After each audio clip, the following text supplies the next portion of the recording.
The words and wisdom of 100 Bunbury locals are being immortalised in a new book. The One Bunbury project is sharing insights into life in WA's biggest regional city while supporting young creators.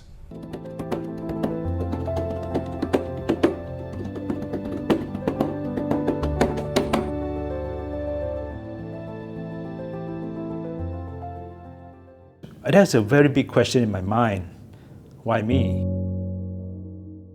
You got me asking. Yeah. I'm asking, well, why me? Why not?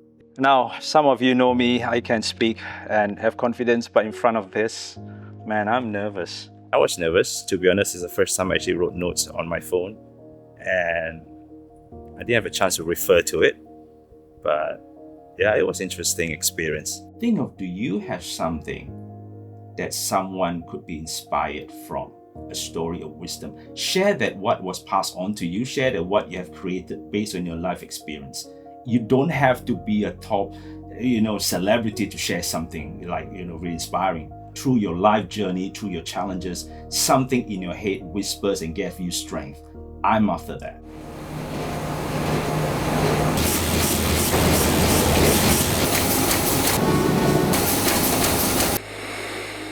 On Triple M, it's Michael for breakfast, and joining us in the studio now is local photographer Ben Yu. G'day, Ben. I didn't get an answer. I had another question. Why not you? What made you so special that you don't deserve cancer? And I look at stats and all that, and I know like 1 in 10, 1 in 15, regardless, depending on the cancer, someone within 1 in 10 means it hits home straight away. Your wife, your kids, your friends, your siblings and all that could get it. Would you take it for the team? It shifted my perspective from being angry and sad and emotional like why me, to being thankful and grateful that thank God it was me. I'm hoping a quote or wisdom and all that could shift someone's perspective too. Now, I'm only one man. That's where I like to bring in the community of Bunbury. I'm not after 100, 200 words of your life story because a lot of people don't have the time with TikToks and all that. I want something impactful. Then I start thinking, okay, how do I bring the element of my photography skills or experience to combine with something? It's like what you do, music and lyrics, right? Music captures the attention first, but what carries you on is the lyrics. To have their voice heard, not so much on what they have achieved, but what got them through. There would be times you almost gave up in terms of emotional or family or life or business. What is the voice in your head that got you through? I learned something today. I try to satisfy too many different people. I think I went the wrong way. It's about getting things right. I don't look back and regret that.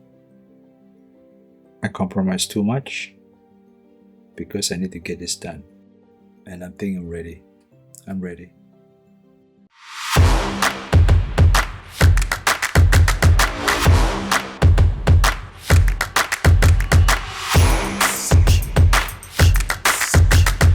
Now, my question is, it gets quite personal. You don't answer everything I ask because I'm just curious I'm curious about the journey more than destination.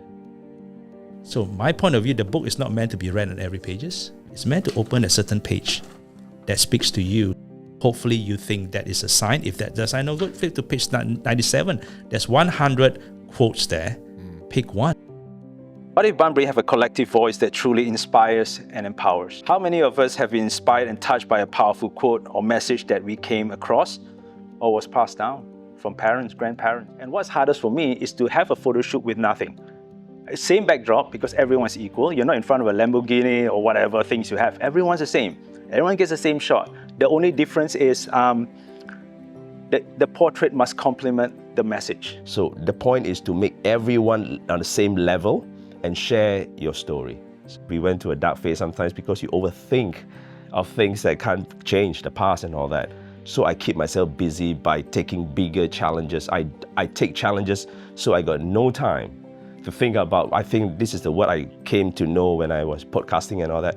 And he said, this is nostalgic depression. So some people do get that. So I think I do get that. So I need to keep moving forward. I think a lot of things happens for a reason, and a lot of things we just haven't connected dots to see the relevance yet.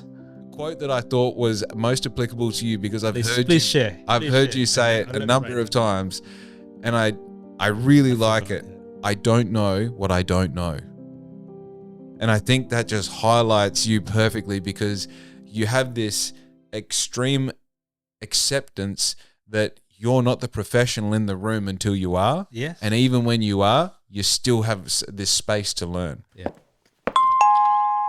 It's not at all what I expected. Yeah, because okay. I never saw any iterations of it, I don't think, until we started this proofing process. It surprised me when I opened it up and I saw it's 1 or 2 lines. You'd send me a version and I'd be, oh yeah, that looks great. Let me go chat to production. Yeah, it looks good, but there's this issue. Oh, well, let me get it fixed up. It get me to my drawing board again and again and again to doubt myself and say, okay, how can I use this as an opportunity to re-look over?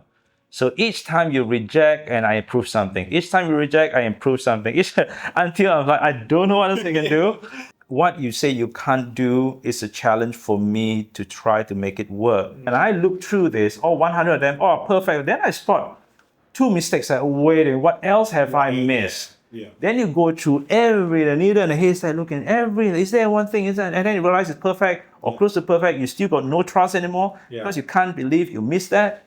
And then you go back again, like, the funny thing, I go back, I still find something. There's always something to improve. Yeah. One portrait of you that is not about how good you look, but how you connect with people and how you connect with your quote. The 100 quotes is just the beginning that is printed. It just started here. But what I'm trying to do is to have 200, 300 quotes written, scribbled on the book as it gets passed around, and hopefully it gets passed to the person who needs it the most. Sometimes you randomly open this page and that spoke to you randomly. And that's what I'm going to grow the book. It's not meant to be just that, it's meant to be growth. Whatever I do, whatever job I do, you want to make it meaningful. Meaningful for not just me, for that person. People who have done research and ask people at their deathbed, again, what mattered to you most? Not that work, not that travel, not that, it's the family, it's the connection. Why is this happening to me? Like, it just doesn't make sense. But then I've learned from that life doesn't make sense in general. There's so much that doesn't make sense. That's how it is. The communities know how to do death, dying, grief, and loss a lot better than health professionals, because death is a social event with a medical component. It is not a medical event with a social component. If people are part of that dying process, their bereavement outcomes are a lot better because they've had enough time to say goodbye, to share things, rather than whisked away. The values of death is what we need to live by. How do you learn to let go? Let me know when you know. I still struggle with that. What you're feeling right now is temporary. Like, it's going to be okay. Like, when you're young, and especially for me in primary school, like, I felt like what I was feeling and the people I was around, like, that was really permanent, and felt like there wasn't a way out. But being like, it's okay. Like, it was such a, you're not even going to be able to remember it, 11 years from now. There are days of burnouts or days where you're just like, I can't look at this. Like, I don't want to look at it today. But yeah, you have that path and you push through that to kind of let everything else fade. Yeah, or the situation, embrace where you're at. Push to get those earlier.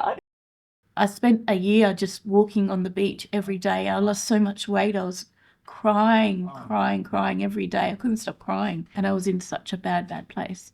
But then one day I woke up and I thought, I'm going to start sharing some old photos online. And the name just came to me straight away, Memories of Bunbury. But it wasn't until I started doing that I had something to get up for in the mornings and something to do with my mind, to think, because it was in such a bad place and it didn't have anywhere to go. And it saved me a few times since when things have gone really bad, like when my dad died. I think you've got to make a change and leave something worthy when you go.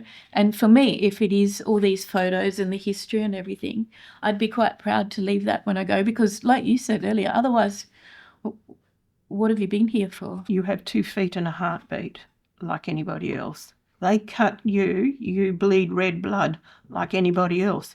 You're no different than anybody else. You're no better than anybody else, and you're no less than anybody else. So you walk side by side with anybody and everybody and be proud of who you are. I woke up today, and some people just don't get that honour or privilege of waking up today.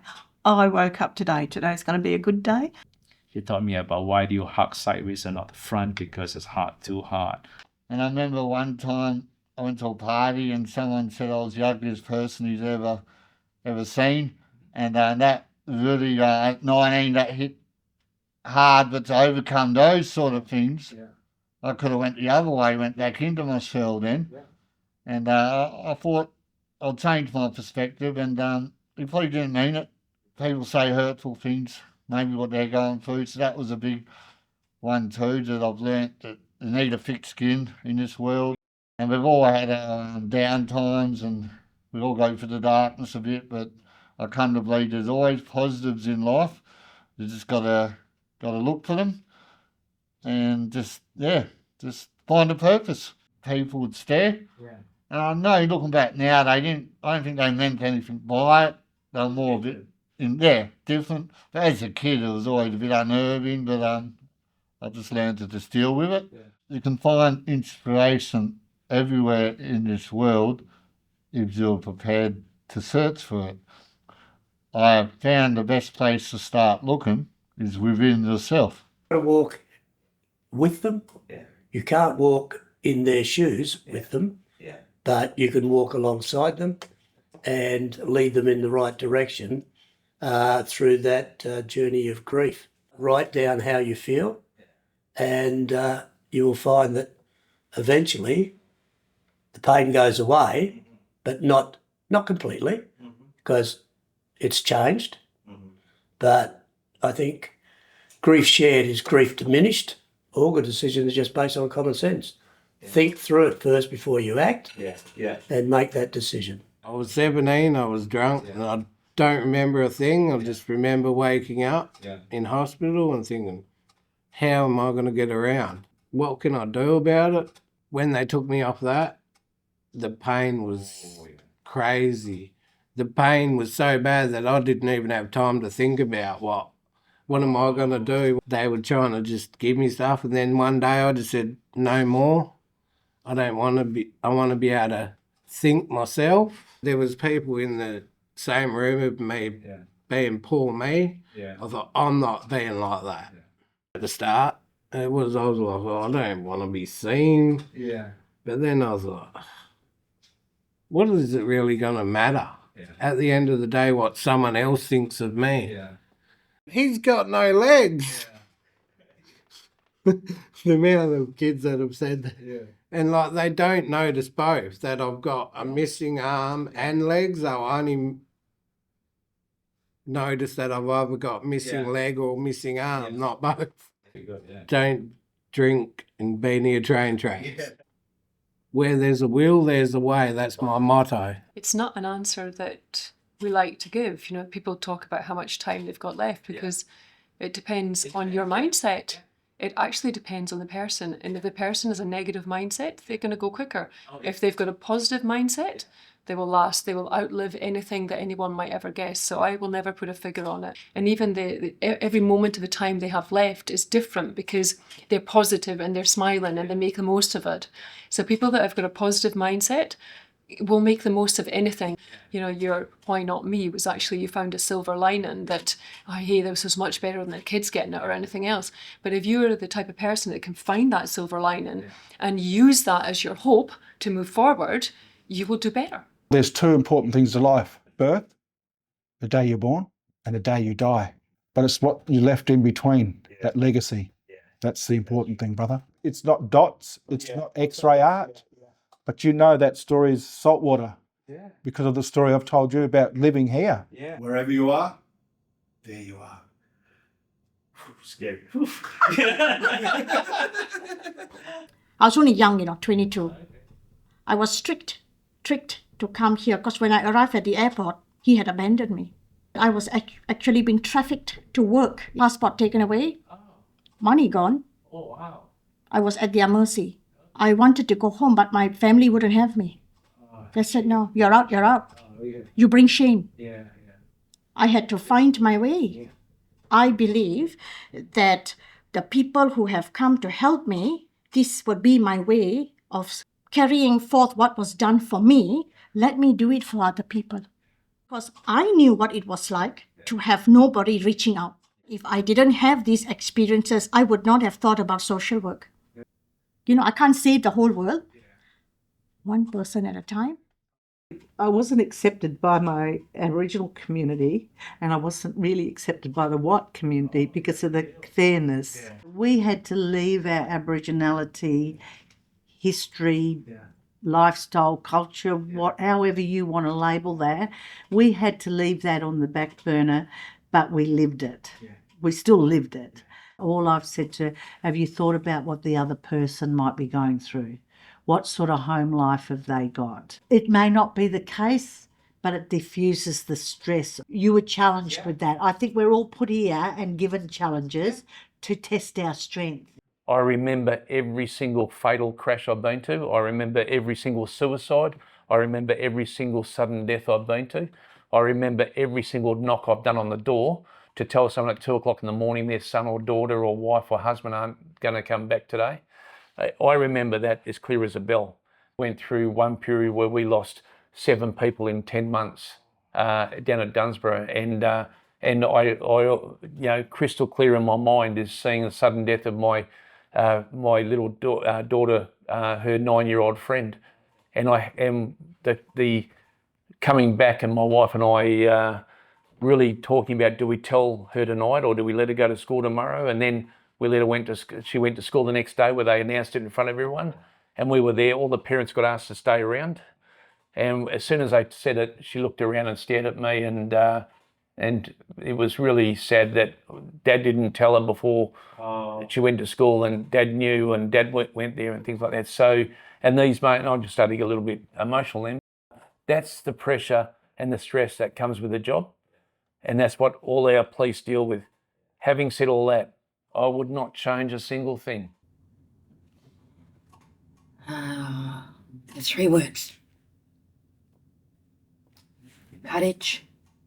Budja. Courage is knowledge. Budja is country. Mort is family. We need to connect and ground and come back to those things all the time. In today's society, I don't have a lot. What I do have and what I can give to make a small difference in somebody else's life. Create a smile, makes a change. Sometimes you just don't say anything, Ben. Sometimes you just sit with them. And it doesn't matter whether there's no conversation for at least, I don't know, it could be half an hour at least, before you say, are you okay? And it has to be one step at a time when someone's in so much deep and sorrow and grief, you know. I've been there. And it could take your life away, and it could take your spirit away. And me as a Noongar person, and as an Aboriginal person, my spirit's gone, I'm empty. And that's what I look in somebody else, to feel that your spirit is still alive. Doesn't have to be strong, but it's still alive. And you still have that sense of pride and identity and culture within you.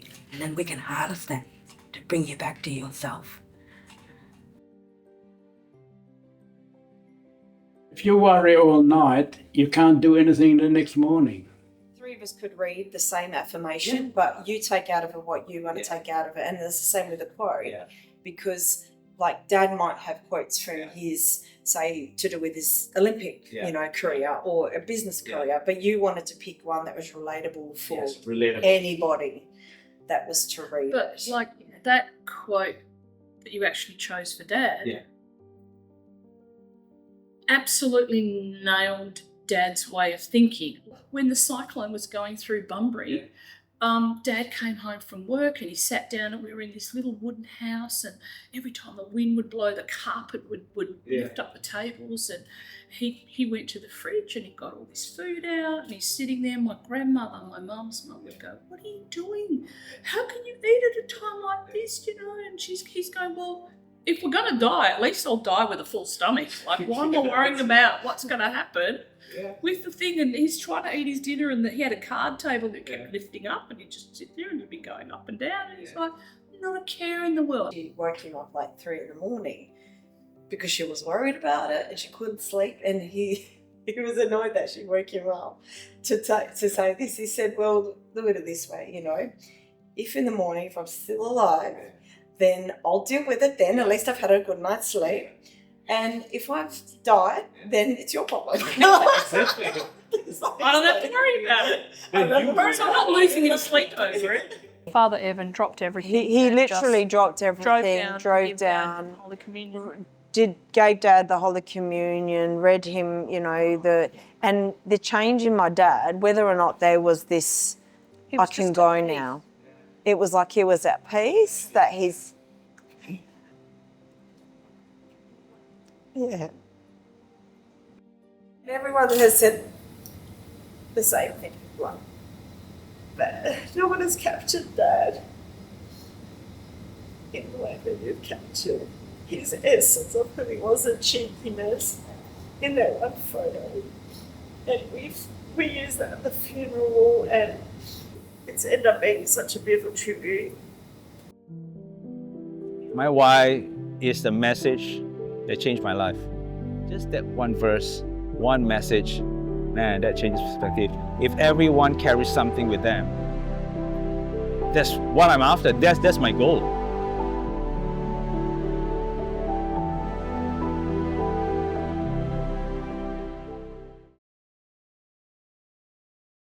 Can I have another round of applause for Ben? That was just... You're mental. Because it's going to be a massive project.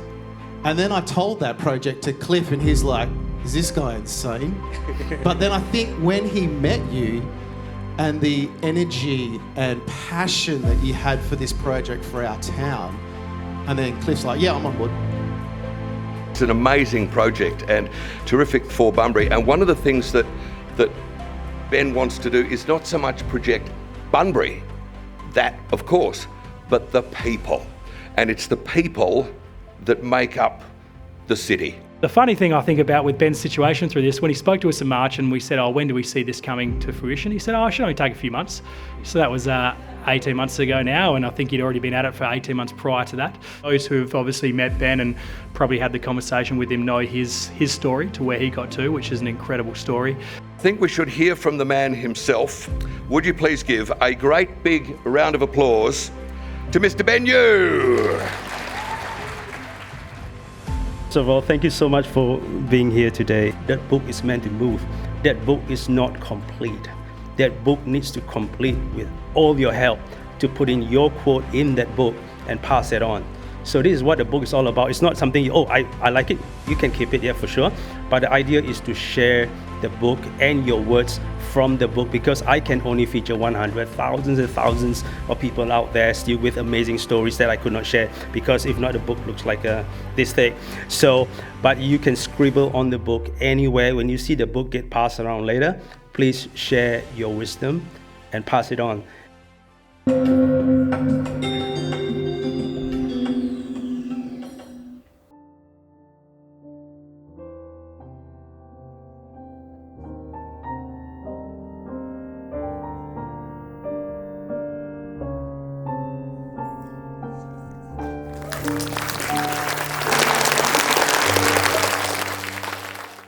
And to see that there, if we could bottle that, Ben, I think we'd be doing pretty okay.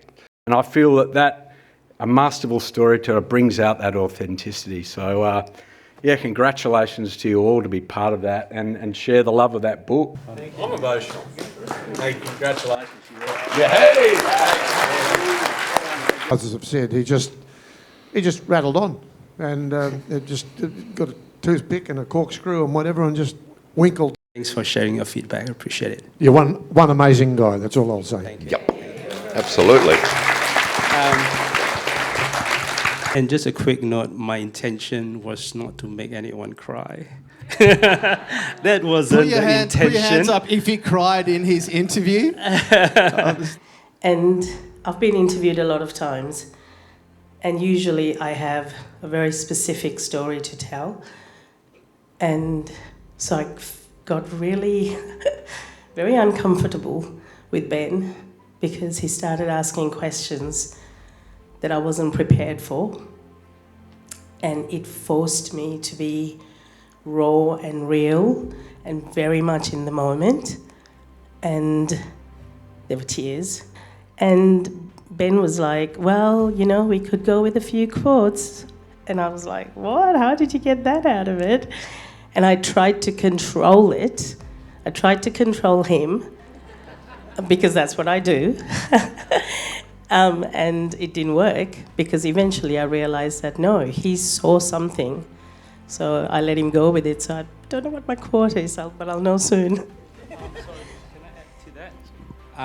Shamar is the reason why we have a tissue box right next to that interview after that. She said, because she was looking at it, there's no tissue. Like, because of you, I put a tissue box there. So many people use that after that. So thank you so much for the suggestion.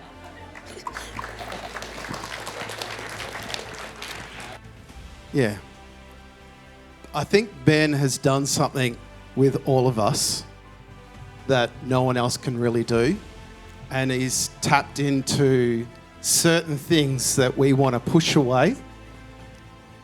And he broke down, with me, he broke down a lot of stuff. And I walked away and I'm like, I felt so more happy and enlightened after doing the interview with him because he got stuff out of me that I wouldn't say to anyone, not even my wife I wouldn't say to. But yeah, I don't even really know why I'm here. Okay, yes, I did do some stuff and yeah. But yeah, I think this is our story. It's about us, our community, and it doesn't, like Tom said, it doesn't matter if you're a fossil or you're really young. So it's our story. Ben extracts one or two little things out. Oh, gee. Yeah, I think we all cried, didn't we, Ben? Yeah, I did. He got stuff out of me that my shrink didn't get. I don't know how, but I finished it. I think we're about an hour or so, Ben. Maybe I think it might have been a bit more. And then I was driving home going, how did he get me to talk about that? My God. To give me the destination is give me the quote. But I need to know the journey, how you got to that.